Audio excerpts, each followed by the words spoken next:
Ever walked into a room and completely forgotten why you're there? Or blanked on a word mid sentence even though it was just right there at the tip of your tongue? You're not losing your mind, and you're definitely not alone. Memory lapses during menopause are real, common, and yes, infuriating, but there are ways to support your brain, improve your focus, and start feeling like yourself again. So let's talk about it. I want to welcome you to MenoSpark, the podcast that helps Gen X women reignite their spark through perimenopause and beyond. I'm your host, Allie. I'm a board certified sexologist, menopause care provider, integrative wellness coach, and your go to guide for navigating the wild, weird, and wonderful ride that is midlife. If you're new here, welcome. Be sure to hit that follow button so that you never miss an episode. And if you're returning, thank you for being a part of this amazing community. Also, if you're feeling stuck and want some personalized support, get your energy, your libido, and overall wellness back on track, head over to Menopause Wellness and check out my 20-minute integrative wellness consult. It's like a menopause reset button. Who doesn't need one of those? If you'd like to be a guest on one of my Spark sessions, and I will be posting a Spark session this Wednesday, so keep an eye out for it.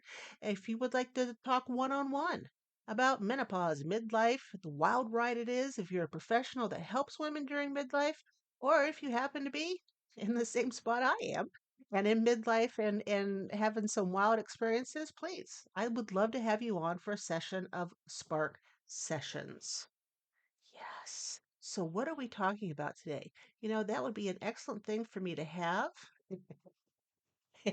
And we're talking about memory lapses, right? I didn't write it down, even though I know what we're talking about. We're talking about memory. Isn't that funny? I forgot to write down the topic sentence for today. Um, yeah, memory lapses, enhancing cognitive function. That's what we're talking about. Oh, that kills me. That is just too funny. You know, and I always start with story time with Allie. This crap happens to me all the time.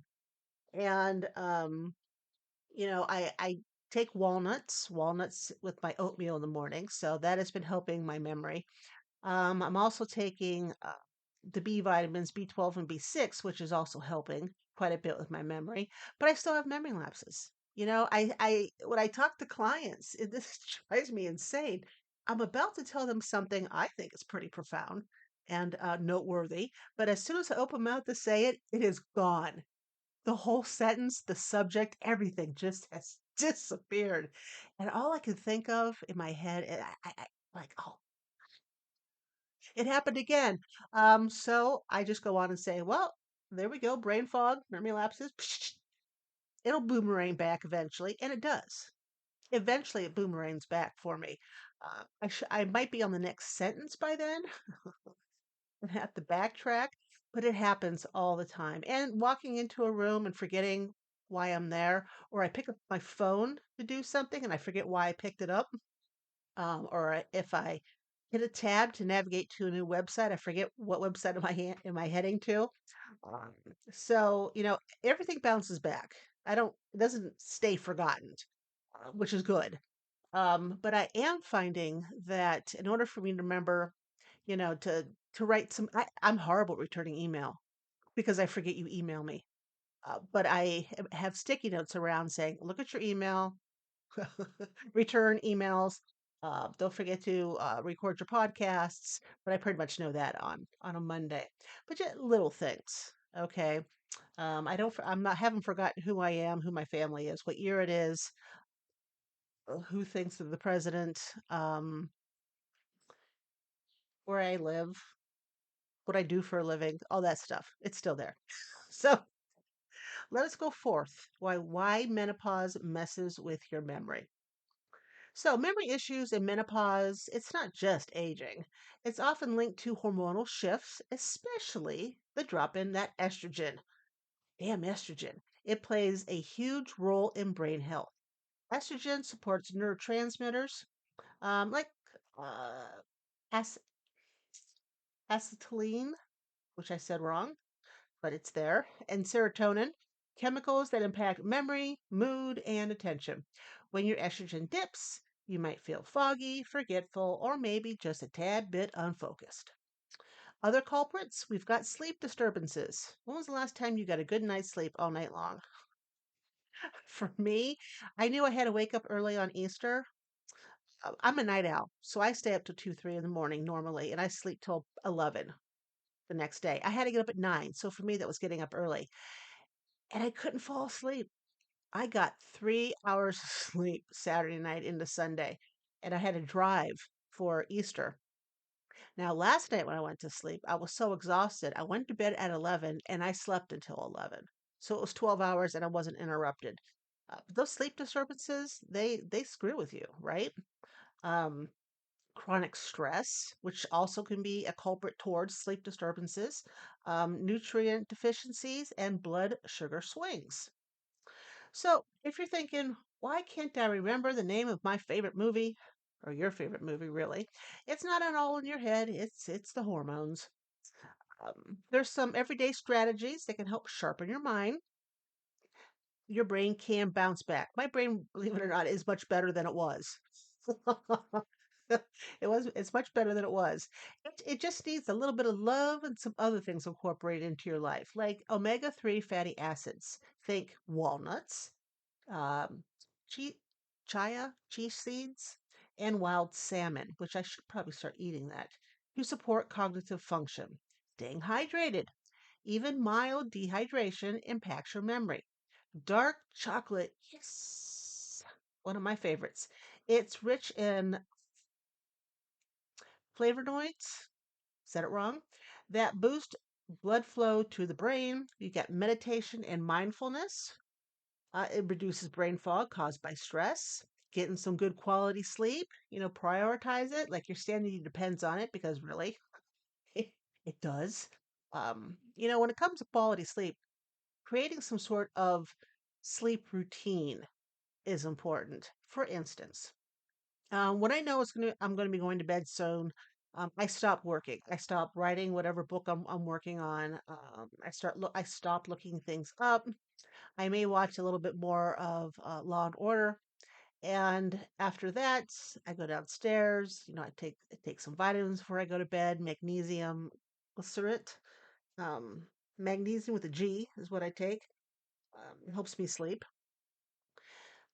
Then I come up, I brush my teeth, I change into my jammies, I go into my bedroom, move the cats out of the way because I'm telling you, at least 10 of them are on that bed hogging my area. Move the cats out of the way, grab a book, I try to read a chapter, and then I turn it off. It's a Kindle, so I close it, and then I go to sleep. And if I do that routine every night the same way, my brain knows, hey, it's time for sleep. And it usually works. So you might want to give yourself some sort of sleep routine. Brain games and puzzles to keep the neural pathways firing. I my solution for that was to go back to school for my PhD. That is helping. And herbs like ginkgo, bilboa, and bacopa. And of course, you need to talk to a wellness professional first. BILOBA and BACOPA. Yes, those are the ginkgos that you should take. So there's lifestyle tweaks as well that can make a big impact. You can keep a memory journal to track patterns. When are you the most foggy and what helps you? You can use visual cues and phone reminders, and of course, guilt free. Your brain's working hard. You can try habit stacking. Pair new habits with existing ones. For instance, take supplements right after you brush your teeth. So, brushing your teeth is a habit. You know, hopefully, we all have this good habit. You'll go in, brush your teeth, and then take some supplements, stacking one habit on top of another. And you want to cut down on multitasking. And I know for women, it's tough to do because we multitask most of our lives. Your brain really does prefer monotasking during menopause, from peri to post. And post is the rest of your life, by the way. The brain just really would like you to focus on one subject at a time. All right. So, when should you really seek help? When is this like beyond menopause? If memory issues start interfering with daily life, like you're missing appointments, you're getting lost, or you're forgetting familiar names, it's time to talk to a provider. Brain fog is normal, but cognitive decline is not when it comes to menopause. You deserve to feel sharp, focused, and powerful no matter what phase of menopause you're in. If today's episode hit home, believe me, I see you. I've been there, and I promise there's always a way forward. Please don't walk this road alone. You are worthy of healing, connection, and joy.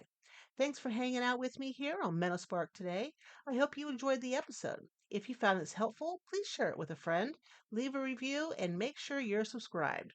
Follow me on Facebook, Instagram, especially TikTok, because that's where I am the most, and Substack, second the most, for even more tips, tricks, and inspiration. And if no one's told you this today, let me be the first to say it.